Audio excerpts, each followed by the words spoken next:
జై శ్రీకృష్ణ అండి అందరికీ. నిన్నటి రోజున దుర్యోధనుడు ద్రోణాచార్యునితో ప్రతిపక్ష సైన్యం నాయకులు వారి ధైర్యస్థైర్యములు తెలిపెను. ఈరోజు మనం చెప్పుకునే శ్లోకాలు 7, 8, 9. ఈ శ్లోకాలలో తన సైన్యం అయిన స్వపక్షం గురించి చెప్పెను.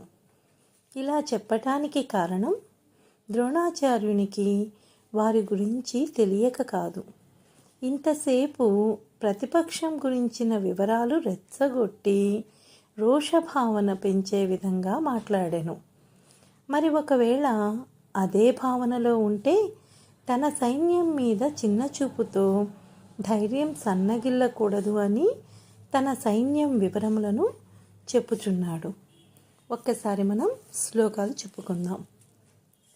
అస్మాకం తు విశిష్టాయే తాన్నిబోధ ద్విజోత్తమా నాయకా మమ సైన్యస్య సంజ్ఞార్థాన్ తాం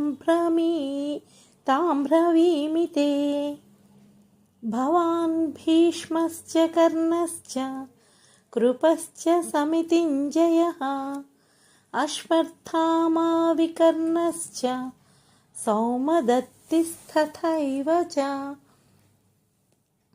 అన్యేన బహవః శూరా మదర్థే త్యక్తజీవితాః నానాశస్త్రప్రహరణా సర్వే యుద్ధ విశారదాః. ఇవి శ్లోకములు. ఓ బ్రాహ్మణోత్తమ, మన సైన్యంలో కూడా ఎందరో వీరులు శూరులు ఉన్నారు. ఒకసారి గుర్తు తెచ్చుకోగలరు అని జ్ఞాపకం కొరకు మీకు చెబుతున్నాను అని పలికెను.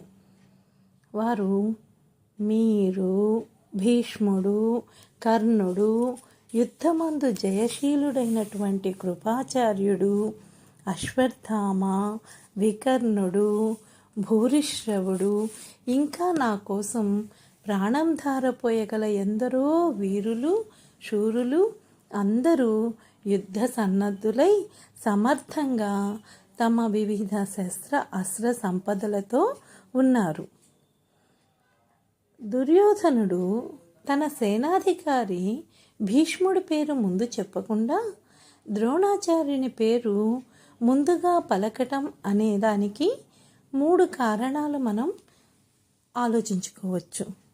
1, తన యందు వేరే వారి పేరు పలుకుట ద్వారా ద్రోణాచార్యునికి అభిమతం ఎలా మారుతుందో అనే ఉద్దేశము, లేదా గురువు కనుక ప్రథమ స్థానం కల్పించవచ్చును అని కూడా భావించవచ్చు. ఇవి 2 కాకుండా 3వది ద్రోణాచార్యుని ఉత్తేజపరచు ఉద్దేశము. గురుముఖత మాట్లాడుతూ ఉండటం వల్ల ఆయన ముందు ఆయన పేరే మొదటగా చెప్పి ఉండవచ్చును అనేది భావన. 2 సేనల శక్తి సామర్థ్యాలు ద్రోణాచార్యుడు ఎరిగి ఉన్నా కూడా గుర్తు చేయు నెపమున వారి వారి బలాలను బేరీజు వేసుకున్నాడు దుర్యోధనుడు. త్యక్త జీవితాహ అనే పదం వాడి వారందరూ తన కోసం ప్రాణం పెట్టి పోరాడతారని చెబుతూ అంత పరిస్థితి వచ్చినా కూడా యుద్ధమును విరమించనని ఉద్దేశాన్ని తెలియజేస్తుంది. తన పట్ల సైన్యం విధేయతను పరోక్షంగా ద్రోణాచార్యునికి తెలియజేసెను. మొదట వారి సైన్యమును లెక్కించి భీతి చెందినట్లుగా అనిపించినా తన సైన్యం బలాబలాలను లెక్కించి తమదే బలమైన సైన్యం అని చెప్పెను. ఆ విషయాలు రేపటి శ్లోకంలో తెలుసుకుందాం. శ్రీకృష్ణార్పణమస్తు.